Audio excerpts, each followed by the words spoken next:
Amém, amém. Então vamos começar nossa aula. Bem, nós estamos já caminhando para o final, porque essa é a 8ª aula de 10, de Conhecendo Jesus através do Evangelho de João. Essa é uma iniciativa da ELIM, da Escola de Liderança e Ministérios da Primeira Igreja Batista de João Pessoa. Eu sou Ricardo Moreira da Silva, o professor de vocês. Nós já tivemos 7 aulas e hoje é a aula, talvez, da parte que mais conhecida sobre Jesus, quando Jesus disse assim: eu sou o caminho, a verdade e a vida, e ninguém vem ao Pai se não for por mim, né?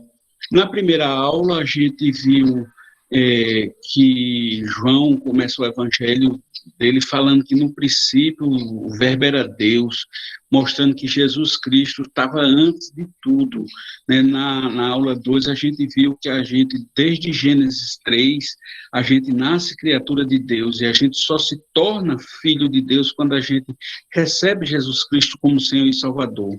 Na aula 3, a gente viu que João Evangelista fala de um tal de João Batista, que foi um profeta que veio preparar o caminho do Senhor no deserto, e que o próprio Jesus falou várias vezes: eu sou, lá no Evangelho de João.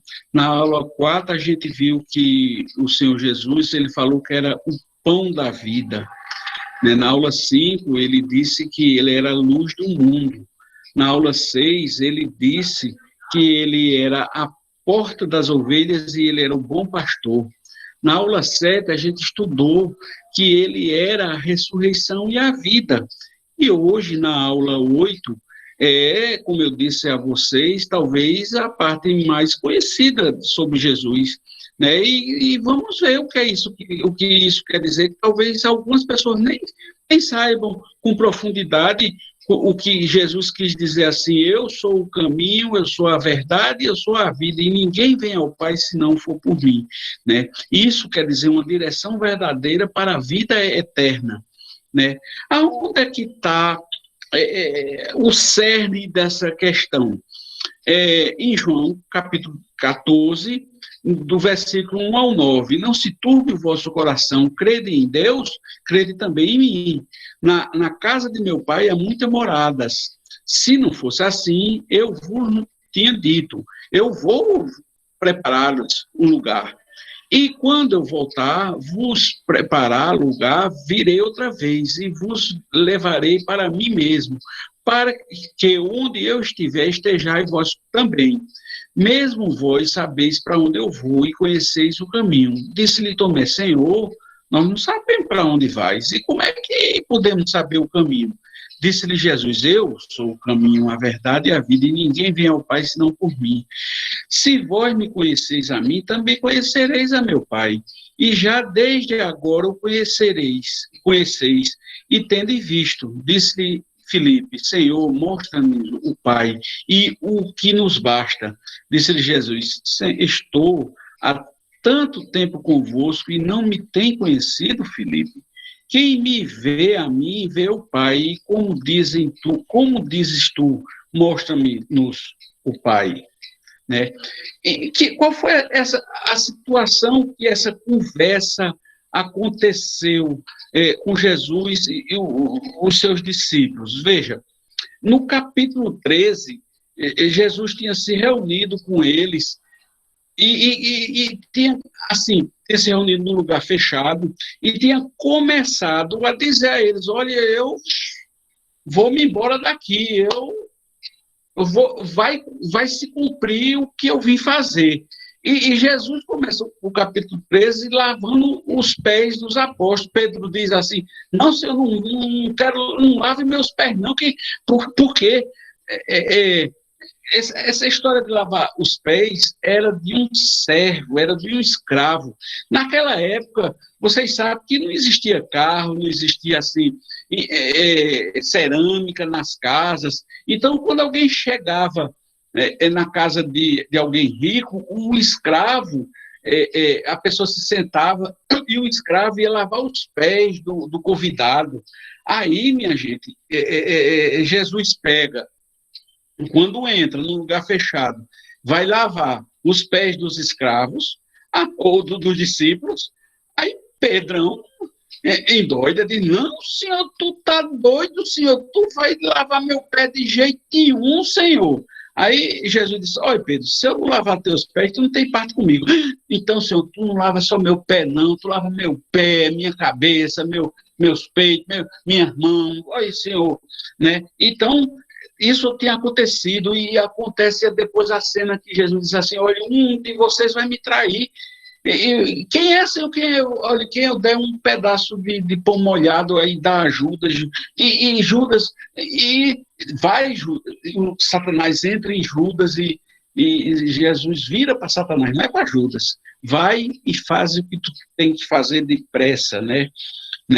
E Jesus diz assim: olha, a gente está aqui, vocês estão entendendo que eu vou me embora, e eu um novo mandamento vos dou, que vos ameis uns aos outros, como eu vos amei a vós, que também vós uns outros vos ameis. Nisso todos conhecerão que sois meus discípulos, que vos amardes uns aos outros, né? E Pedro disse assim: olha, Senhor, eu te amo, Senhor, e eu estou contigo, Senhor, até a morte, e olha isso aqui. Ô, Pedrão, Pedro.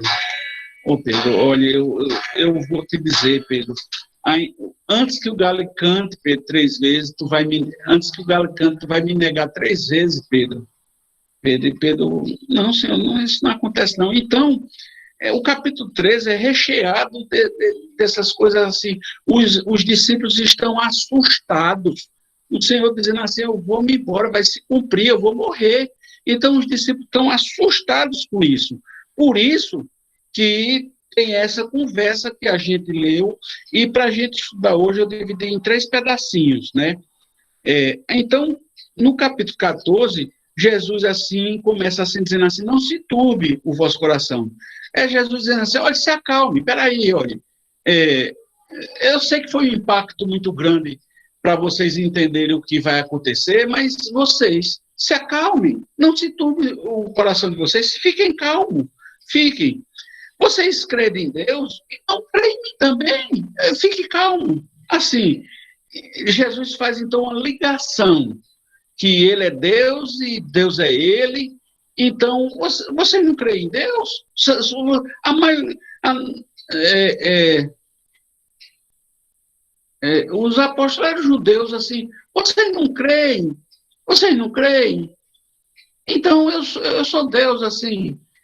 Se acalme, tem essa ligação. E na casa de meu pai tem muitas moradas. Aí eu conversei até com o pastor Daniel, assim, tem muitas moradas, porque tem até, isso aí eu nunca entrou na minha cabeça, não. Isso nunca entrou na minha cabeça, porque eu já vi uma pregação dizendo lá que o céu é um lugar que tem vários compartimentos. Isso aí não entra na minha cabeça nunca, né? Mas a Bíblia, ela se explica. E a gente está no início do capítulo 14, lá no final do capítulo 14, a Bíblia explicando essas muitas moradas.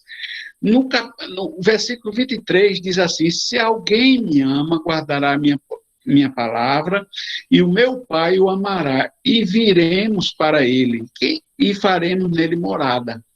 Então, na casa de meu Pai há muitas moradas. Minha gente, essa muita morada sou eu e você. Nós somos a morada de Deus. O Espírito Santo mora em nós. Por isso que na casa do Pai tem muita morada. E se não fosse assim, Jesus não tinha dito a gente. Por isso que ele vai preparar um lugar. E esse vai preparar um lugar, não é que ele foi lá para o céu preparar um lugar. Ele vai preparar um lugar porque ele vai morrer na cruz. E o sacrifício da cruz quando a gente aceita o sacrifício dele na cruz, é que está preparado, você está preparado para o Espírito Santo vir morar em você. Então, Jesus vai preparar o lugar, ele está dizendo assim: eu vou morrer na cruz. E quando eu for, quer dizer, quando ele morrer e preparar o lugar, que, assim, então, quando ele morrer, ele virá outra vez, ele, o Espírito Santo, ele vem morar com a gente e vos levarei para mim mesmo, né? Para onde eu estiver, estejais vós também. Aqui talvez esteja falando já no arrebatamento, ou nem talvez nem isso. Talvez esteja falando só assim, pronto, a gente está vivendo com o Espírito Santo, então nós estamos na morada, nós somos morada do Espírito Santo, né? Aí, por isso, que Jesus disse assim, mesmo vós sabeis para onde eu vou, conheceis o caminho, né? Ele vai vir, né? E você conhece o caminho, né? Eita. Aí é que a coisa ficou feia na cabeça dos discípulos. Os discípulos já estavam agoniados, e hoje é fácil a gente ter essa interpretação, porque a gente já viu tudo acontecer. Mas os discípulos não tinham visto acontecer. Então a cabeça dos discípulos ficam confusas, né? Por isso que Tomé diz assim, Senhor, a gente não sabe para onde tu vai, Senhor. E se a gente não sabe para onde tu vai, Senhor, como é que a gente pode saber o caminho? Aí é que vem a célebre frase, a célebre versículo que Jesus disse assim, eu sou o caminho e a verdade e a vida. E aí, minha gente, nem é problema. É assim, não adianta ir para muita explicação e para muito longe. A língua portuguesa explica isso, o caminho, a verdade, a vida. Isso isso é artigo definido. Não é um caminho, não é uma verdade, não é uma vida, só existe um caminho. É o caminho, é a verdade, é a vida, é definido, né? E caminho na Bíblia, existe caminho bom e caminho ruim. Eu peguei alguns, assim, para a gente ver, ó. Isaías, quando o João veio anunciar Jesus, preparai o caminho, gritava João Batista. Salmo 25 diz assim, bom e reto é o Senhor, por isso ensinará o caminho aos pecadores, né? Guiará os mansos em justiça, e aos mansos ensinará o seu caminho, né? Salmo 139 diz assim, e vê se há em mim algum caminho mau, e guia-me pelo caminho eterno. Está o salmista dizendo assim, Senhor, eu não quero caminhar pelo caminho ruim, me guie pelo caminho certo, Senhor. Salmo 37 diz assim, entrega o teu caminho ao Senhor e confia nele e tudo ele fará. Existe também o caminho ruim, né? Salmo 1, primeiro, que a Bíblia mostra o caminho ruim que a gente não tem que seguir. Né? Salmo 1 diz assim, por isso os ímpios não subsistirão no juízo, nem os pecadores na congregação do justo, porque o Senhor conhece o caminho do justo. O Senhor conhece, porém, é adversativa, o caminho dos ímpios perecerá. Provérbios de Salomão diz assim, o bom siso te guardará e a inteligência te conservará. Quer dizer, para quê? Para te afastar do mau caminho. Quer dizer, o mau caminho existe. E do homem que fala coisas perversas, dos que deixam as veredas da retidão, para o quê? Quem deixa o caminho da retidão? Para andar pelos caminhos escuros, pelo caminho os caminhos que você não sabe, né? Escuso, né? Provérbio 16 diz assim, há caminhos que parecem direito ao homem, mas o seu fim são caminho de morte. Quer dizer, tem caminho ruim e caminho bom. Então, vamos falar então assim, por que Jesus é o caminho? E assim, vamos falar do caminho perdido, né? Veja, Gênesis, Deus cria o Éden e tem um caminho, Adão e Eva sabiam caminhar dentro daquele caminho. E acontece o que a gente já sabe, que eles pecam, eles desobedecem a Deus, Deus diz para eles não comerem um certo fruto, eles vão lá e comem, né? E Deus não tolera pecado, né? Ama eu e você, ama Adão e Eva, mas pecado ele fede para ele, não dá certo. ele não convive com o pecado, isso não dá certo. Então, quando Adão e Eva pecam, né, então o caminho foi perdido, né? Então Deus tira, achando muito ruim, sabe? Achando triste, tira Adão e Eva de dentro do Éden, e a Bíblia diz que são colocados querubins, que são os anjos mais fortes que existem, assim, das patentes mais altas, de maiores poderes que existem, com espadas inflamadas para guardar o caminho da árvore da vida, assim. Então, o homem perdeu esse caminho, ele sai do Éden, e sai mesmo do Éden, e pronto, e não tem esse caminho de volta para ir para lá. Os anjos estão lá, os querubins estão lá com espadas para quem for entrar, não entrar, né? Pois querubins, né? Esse caminho foi perdido mesmo, tanto que lá fora a Bíblia relata que Adão e Eva teve vários filhos, dois desses filhos foram Caim e Abel, e o pecado já estava grande. Caim matou Abel, né? E tem uma cena muito legal, assim, uma conversa muito legal.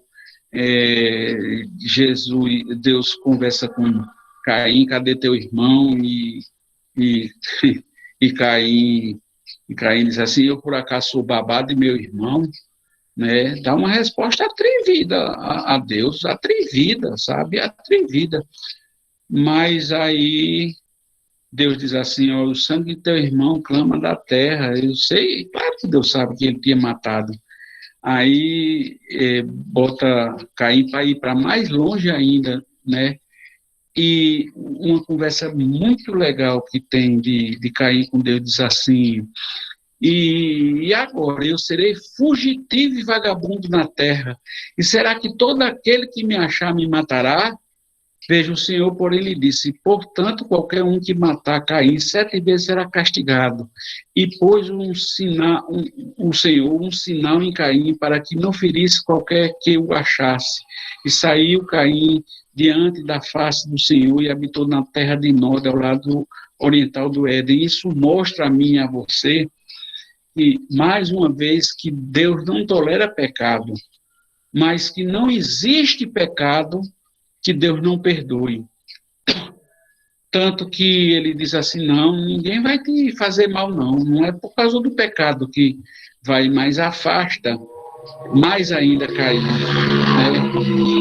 Mas aí eu ainda não disse, cadê o retorno do Éden, né? E Jesus diz que é o caminho, quer dizer, é o único retorno de convivência com o Pai. Então tinha um Éden, né? Deus colocou anjos e espadas guardando essa entrada do Éden para a gente não voltar para lá, né? Aí Isaías, 700 antes de Cristo, diz assim: porque eis que eu crio novos céus, Deus falando através de Isaías, né? Eis que eu crio novos céus e nova terra, e não haverá mais lembrança das coisas passadas, nem mais se recordarão. Eita! Quer dizer que nós não vamos mais se lembrar desse Éden, primeiro que Adão e Eva moraram, né? Aí a gente vai para Apocalipse, que João teve o evangelista João teve a revelação do próprio Jesus falando com João, e João descreve que viu um novo céu e uma nova terra, porque o primeiro céu e a primeira terra passaram, e o mar não existe. E eu, João evangelista, vi a santa cidade, a nova Jerusalém, eis aqui o tabernáculo de Deus com os homens. Tabernáculo é onde Deus vivia, é do Antigo Testamento. Então, pois eles habitarão, com eles habitará. Então, Deus vai habitar com a gente, e eles serão o seu povo, nós seremos o povo de Deus, e o mesmo Deus estará com eles. Eita, Deus estará com ele, conosco, e será o seu Deus, ele será nosso Deus. E Deus limpará de seus olhos toda lágrima, e não haverá mais morte, nem pranto, nem clamor, nem dor, porque já as primeiras coisas são passadas. E o que estava sentado sobre o trono disse: eis que faço novas todas as coisas. Então, aquele Éden, não tem mais o caminho para aquele Éden, aquele Éden já passou. E cadê o caminho? Que Jesus disse assim, você conhece o caminho, né? Aí a pergunta simples que eu faço, lá no Gênesis, o que foi que fez Adão e Eva perder o caminho? Não foi o pecado? Pronto, então é só tirar o pecado da vida da gente, que o caminho é de novo achado. E como é que tira o pecado? Por isso que eis o Cordeiro de Deus que tira o pecado do mundo. Por isso que Jesus disse assim para os discípulos dele, rapaz, vocês conhecem o caminho. Ele, no capítulo 10, ele tinha dito assim, eu sou o Cordeiro. O João tinha dito, capítulo 4, eis o Cordeiro de Deus que tira o pecado do mundo. Então, vocês conhecem. Se eu que tiro o pecado do mundo, pronto. O sacrifício de Jesus na cruz justifica, né? Eu botei tira aí entre aspas, porque não é um tirar pecado de arrancar o pecado, mas o sangue de Jesus cobre, justifica nossos pecados, de modo que o caminho de convivência com o Pai é restabelecido. Então, Jesus, ele é o caminho, porque o sacrifício dele justifica o pecado, e o pecado é que faz a gente perder o caminho de convivência com Deus. Como não existe pecado mais, o pecado não existindo mais, o caminho está restabelecido, por isso que Jesus é o caminho, né? Por isso que Lucas escreveu, que seja conhecido de todos e de todo o povo de Israel, que o nome de Jesus Cristo, o Nazareno, aquele a quem vós crucificaste, a quem Deus ressuscitou dentre os mortos, e esse nome deste e que são diante de vós. Ele é a pedra que foi rejeitada por vós, os edificadores, a qual foi posta por cabeça de esquina. E em nenhum outra salvação. Por isso que Lucas escreveu em Atos lá. Então, assim, ninguém merece nada. Pelo contrário, a gente espiritualmente somos devedores, né? A gente é ingrato com a criação, a gente murmura de vez em quando, mesmo sendo crente, sabe? A gente murmura com o que a gente tem que comer, a gente acha ruim, a gente, sabe, mas alguém veio aqui e pagou a dívida nossa por essa ingratidão que a gente tem.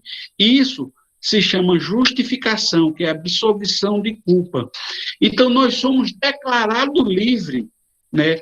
Ele se tornou substituto de pecado, do pecador, nós. Então, ele restabelece o caminho porque não existe mais o pecado, porque ele se fez maldito. Então, como não existe pecado, existe o caminho de volta para a convivência, né?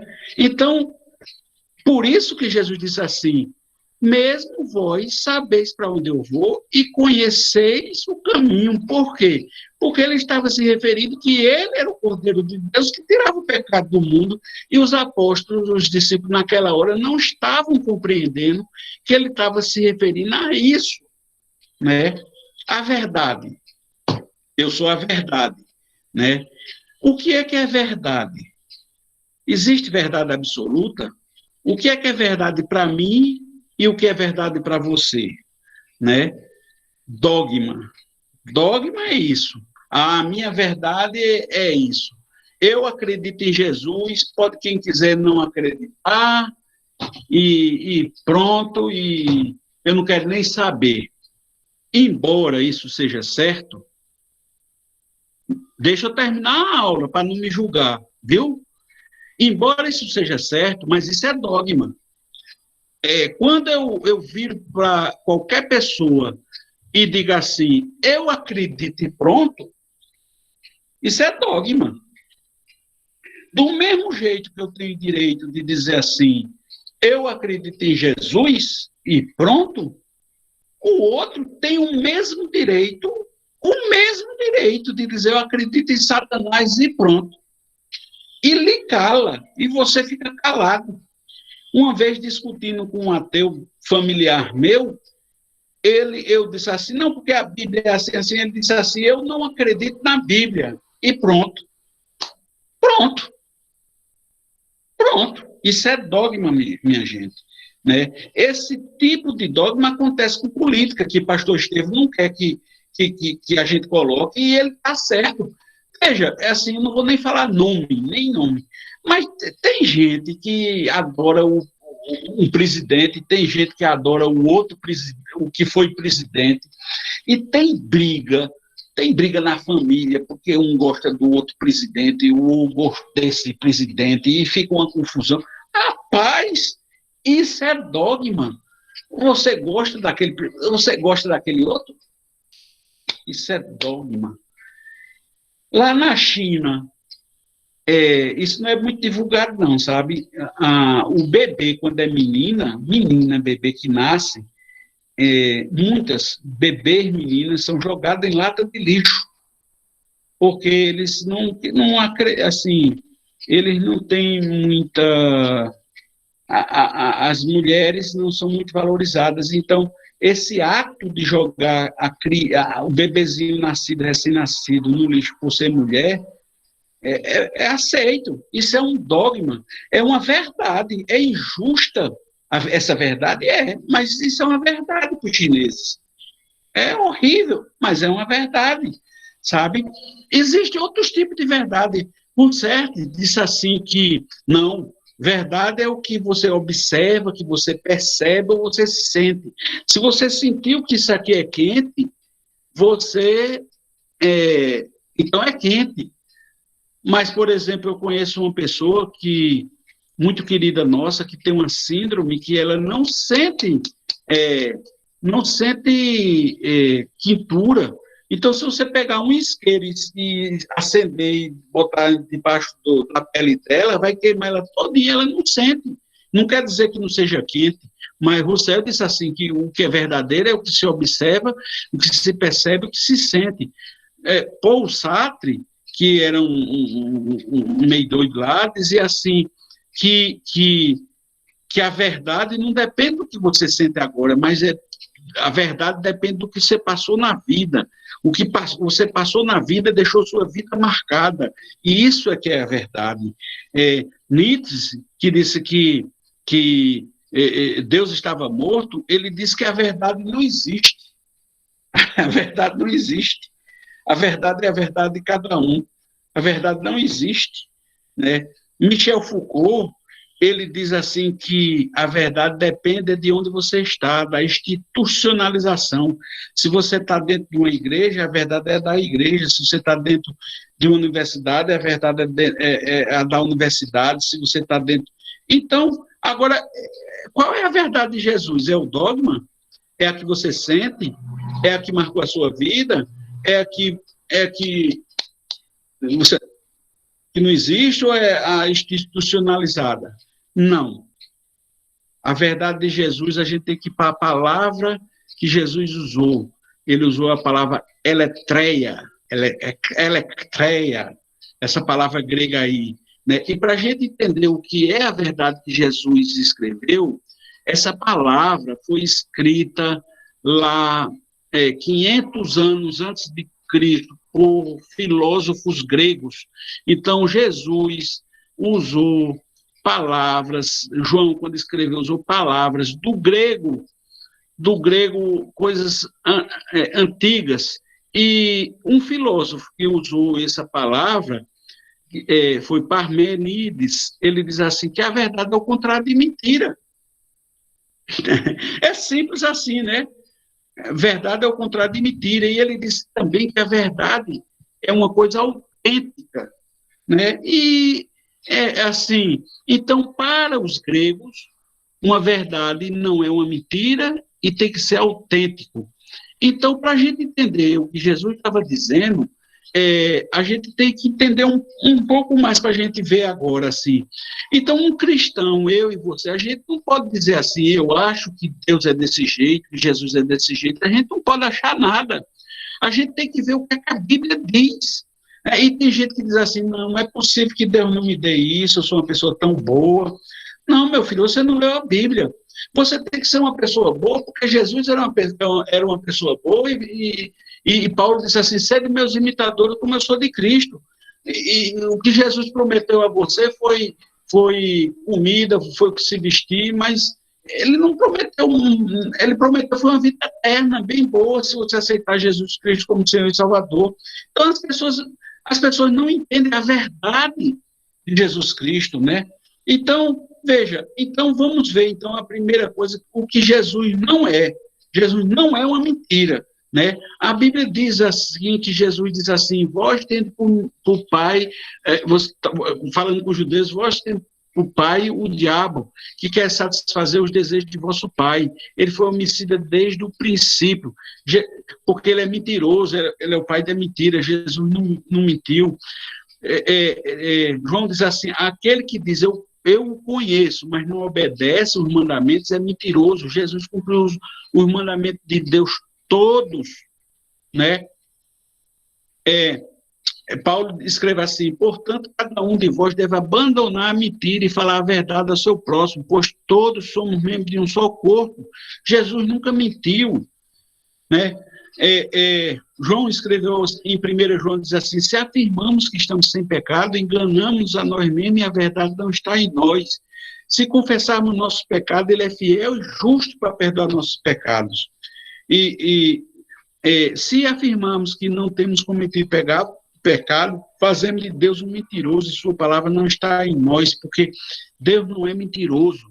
Então, a primeira coisa é isso, né? Jesus é a verdade, porque ele é uma substância de Deus, e ele tem o carimbo de Deus, né? Como é que a gente vê que ele tem o carimbo de Deus, né? Antes do batismo de Jesus, João Batista disse, antes do batismo, viu? Não foi no batismo, não. Ele disse assim, eu vi o Espírito descer do céu como uma pomba e repousar sobre ele. E eu não o conhecia, mas o que me mandou batizar com água, ele me disse, sobre aquele que veres, desceu o Espírito e sobre ele repousar. Este é o que batiza com o Espírito Santo. E eu vi e tenho testificado que este é o Filho de Deus. No batismo, João Batista disse, olha, e sendo Jesus batizado, saiu logo da água, e eis que se abriu os céus e viu o Espírito de Deus descendo como uma pomba, e vindo sobre ele, e veio uma voz do céu e dizia, este é meu filho amado. Né? Quando Jesus foi orar, quando ia ser preso lá em Jerusalém, Pedro ainda estava falando, e eis que uma nuvem luminosa os cobriu, e da nuvem saiu uma voz que dizia, este é meu amado filho, a quem eu me comprazo, e escutai-o. Né? Quando os romanos foram crucificar Jesus, os romanos foram escrever uma placa lá em cima, isso nenhum crucificado em cruz tinha esse direito. Mas em Jesus, Pilatos quis escrever uma coisa lá em cima e escreveu em 3 línguas, Jesus Nazareno, rei dos judeus. E quando os sacerdotes viram, disseram assim, não escreva não. Foi ele que disse, que escreva assim, eu sou o rei dos judeus. E Pilatos disse assim, não, o que eu escrevi está escrito, Jesus Nazareno, rei dos judeus. Então, minha gente, Jesus não é uma mentira, porque além de nunca ter mentido, ele tem o carimbo de Deus, a chancela de Deus carimbada assim, ele é verdadeiro. Ele é verdadeiro. Na morte, o ladrão dos malfeitores, um diz assim, rapaz, tu é Cristo, então tu sai daí, rapaz. O outro pegou e disse assim, olha, cala essa boca, cara, cala essa boca, a gente está aqui porque a gente merece, agora esse aí é Deus.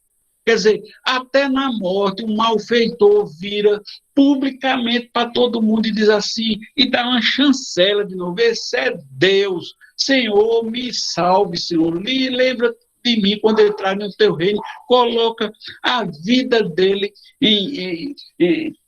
nas mãos de Jesus Cristo, e Jesus diz, ainda hoje estarás comigo no paraíso. Então, Jesus tem essa chancela de Deus. Além disso, Jesus é autêntico. Ele depois de morto, ele cumpriu 2 profecias, né? Quando foram, no final da tarde, iam quebrar as pernas de Jesus, e não quebraram as pernas, para cumprir Salmo 34 e Salmo 22, que preservaram-lhe todos os ossos, nenhum deles sequer será quebrado. E Salmo 22, disser assim, cães me cercam, uma súcia de malfeitores me rodeia, traspassaram-me as mãos e os pés. Os salmos foram escritos possivelmente 1000 anos antes de Cristo, e já eram duas profecias mostrando a autenticidade de quem era Jesus Cristo. Existem outras profecias que ele tinha seria vendido por 30 moedas de prata. A profecia está lá em Zacarias. Eu não vou ler onde foi o cumprimento, não. Depois você lê na Bíblia que está cumprido lá em Mateus, eu vou só citar. A profecia está lá em Zacarias, capítulo 11. E lhe disse, Zacarias foi escrito em 650 a.C.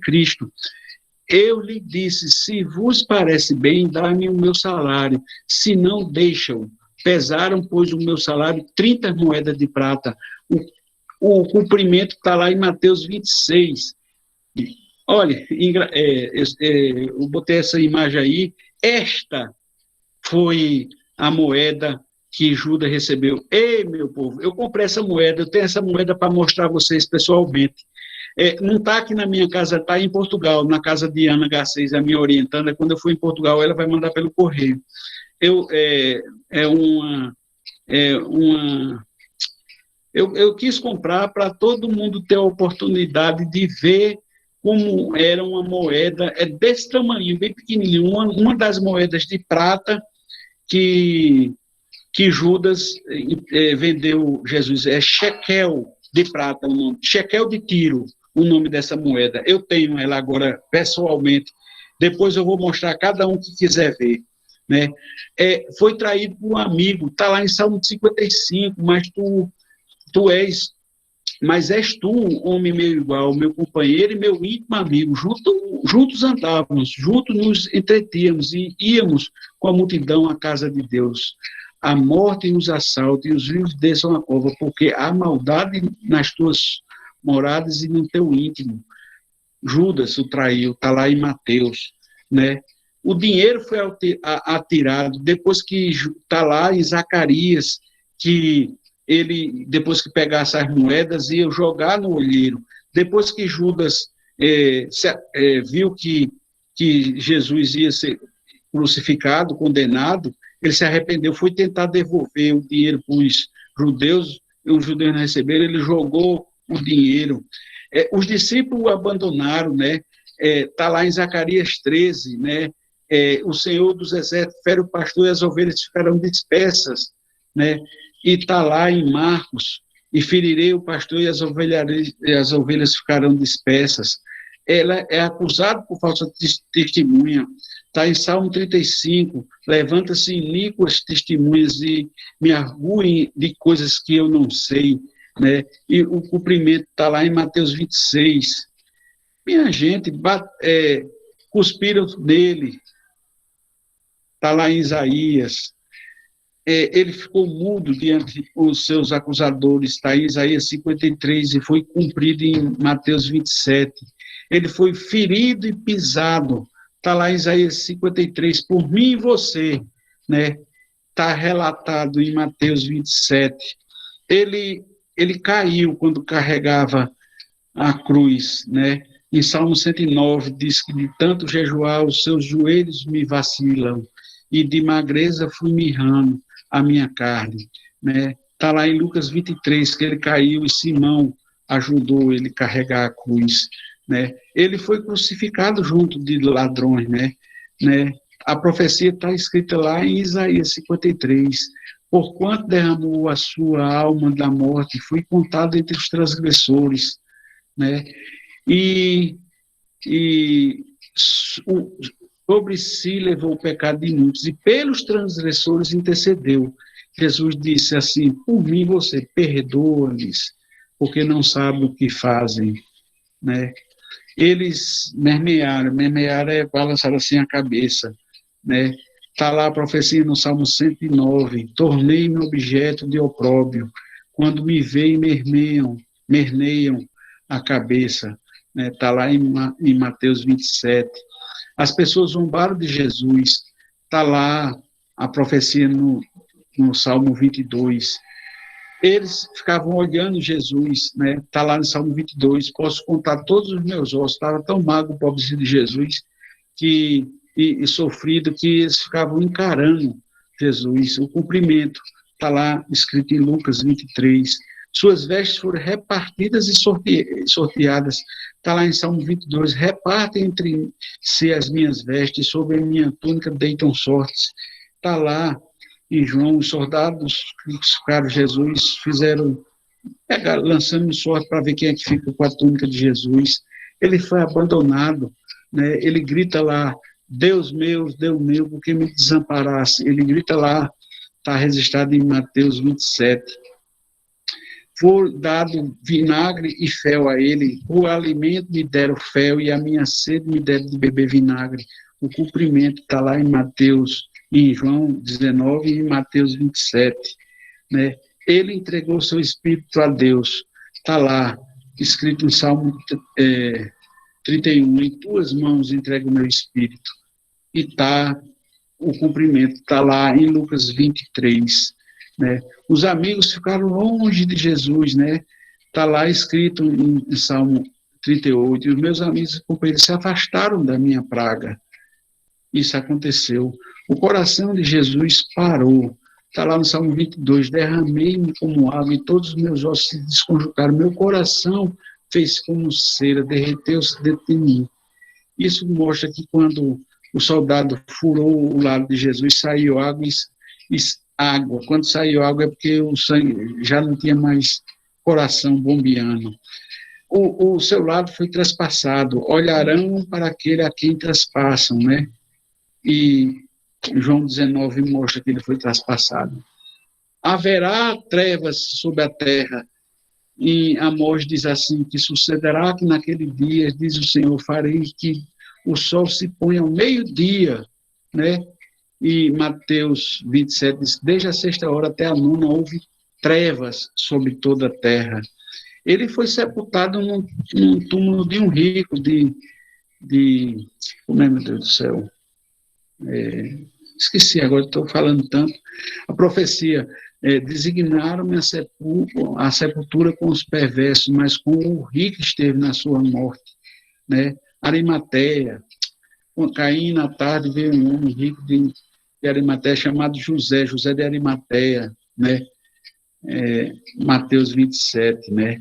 Veja, somente em Jesus a gente encontra essa verdade perfeita que nos liberta da escuridão. Por isso, Jesus é a verdade. Jesus não é a verdade somente por dogma, não. Talvez eu e você tenha até o ímpeto de dizer assim, eu acredito em Jesus porque acredito, não tem que me faça não acreditar nele.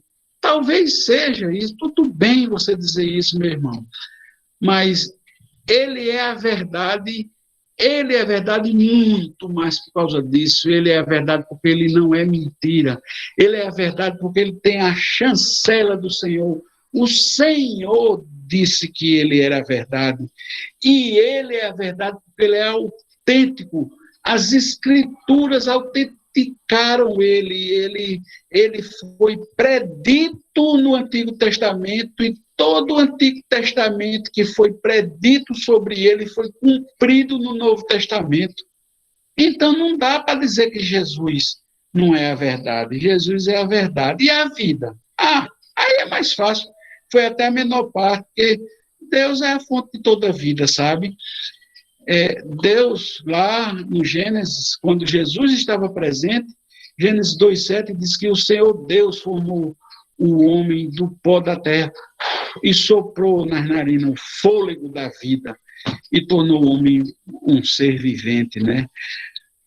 Ao contrário da vida, a morte nunca é uma coisa bacana, sabe? Até a gente sabe, eu e você, que a gente, graças a Deus, temos agora uma vida eterna, e nossa vida eterna, porque cremos em Jesus, nossa vida eterna vai ser uma vida eterna boa, vai ser uma vida eterna junto com o nosso Salvador, junto com Jesus, na glória, com o corpo glorioso. Mas a morte, quando morre alguém, perto da gente, quando morre um parente nosso, quando morre um ente querido, quando morre, dá uma dor, dá uma saudade, é uma tristeza. Por isso que sempre existe um contraste entre a vida e a morte, né? E por isso a gente também começa a entender que até a gente consegue entender por que Deus amou o mundo de tal maneira que deu seu Filho unigênito para que todo que nele crê não pereça, mas tenha a vida eterna. Eu não vou perecer, que é uma coisa chata, mas eu vou ter a vida eterna, porque Deus providenciou isso, né? O próprio Jesus disse, aquele que crê em mim, ainda que morra, a gente vai morrer. Morrer aqui na terra, viverá, e quem vive e crê em mim não morrerá eternamente. Você crê nisso? Você crê nisso? É isso que ele está perguntando, né? Ao crer nisso, ele está religando nós e Deus, né? A gente está voltando àquele Éden perdido, aquele caminho perdido, a gente está se religando, né? Esta é a vida eterna, que te conheçam, o único Deus verdadeiro, a Jesus Cristo, a quem enviaste. João capítulo 17, né? Então, isso é que é vida. E Deus é tão maravilhoso que cuida da gente, até quando a gente ainda, nós somos fetos, ainda na barriga de nossa mãe, né? Salmo 139 garante isso. Tu me criaste, Senhor. Tu criaste cada um de aqui, ainda no íntimo do meu ser. Tu me teceste, tu brincaste comigo, Senhor, no ventre da minha mãe. E eu te louvo por causa disso, Senhor. Que cuidasse de mim de uma forma incrível e admirável, Senhor. Tuas obras são maravilhosas, Senhor, a começar de mim, né? E eu digo isso com convicção, Senhor. Meus ossos, Senhor, ainda não estavam nem... Estavam escondidos, Senhor, nos secretos, ninguém via, Senhor, e eu fui formado nas profundezas da terra, porque nas profundezas da terra isso tem um sentido assim, desde a fundação do mundo, Senhor, tu já sabia de mim, e eu já fui tecido no teu entender, Senhor. Os teus olhos me viram ainda quando eu era um embrião, Senhor. Deus é maravilhoso, Senhor. Por isso que Paulo diz assim, eu fui crucificado em Cristo, com Cristo, e assim, não sou eu mais quem vivo, não. Tá bom, Cristo vive em mim. A vida que eu vivo no corpo, eu vivo pela fé no Filho de Deus, que me amou e se entregou por mim. Então, a vida é essa bênção que Deus criou, ela é a fonte de vida, ele é a ressurreição e a vida eterna, sabe?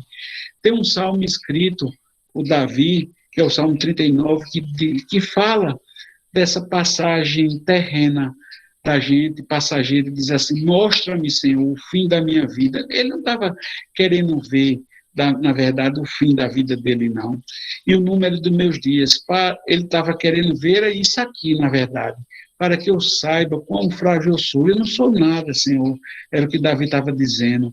Desde aos meus dias, ao cumprimento de um palmo, assim, eu não duro nada. A duração da minha vida, nada diante de ti, Senhor, é nada diante de ti. De fato, um homem não passa de um sopro, sim. Cada um vai e volta como uma sombra, e vão e se agita, amontoando riqueza sem saber com quem vai ficar com ela. Eu não sou nada que Davi está dizendo. Eu sou, porque eu sou teu filho, Senhor. E Salomão, o filho de Davi, diz assim, diz para Roboão, e diz para mim, diz para você, ouça, meu filho, e aceite o que eu te digo, e você terá vida longa. E essa vida longa, eterna e boa, é junto de Deus. E Jesus é esse caminho, e é essa verdade que traz a vida. Sabe? Por isso que Jesus diz assim, se vós me conhecereis a mim, também conhecereis a meu Pai. E desde agora o conhecereis e tendo visto. Aí é que eles estavam tão atônitos que Filipe diz assim, Senhor, mostra-nos o Pai, isso basta. Aí é que Jesus diz assim, Filipe, tá bom, Filipe, preste atenção, Filipe, olhe, eu tenho andado aqui com vocês o tempo todinho, e você não me conhece ainda, Filipe. Quem vê a mim, Filipe, vê ao Pai. E como ainda tu disse, Filipe, mostra-me ao Pai. É como se alguém aqui nessa sala ainda pedisse para Jesus, dizer assim, Jesus, me mostra Deus Pai. Jesus aí vai virar para você, meu irmão, e vai dizer assim, ô rapaz, tu ainda não entendeu essas aulas de Ricardo? Nós somos imagem e semelhança de Deus.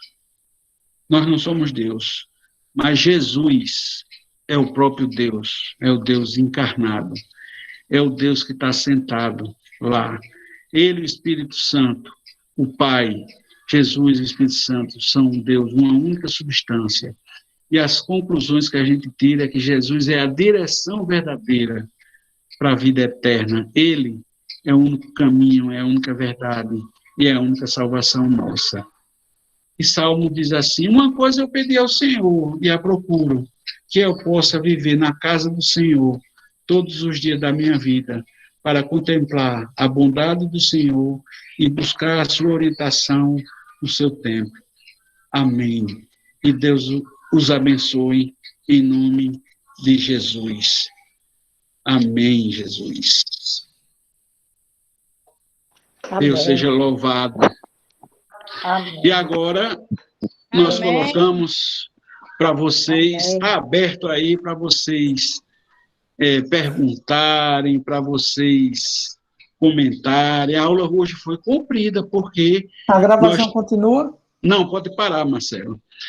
Porque eu sou o caminho, a verdade, é a vida, né? E a verdade a gente precisou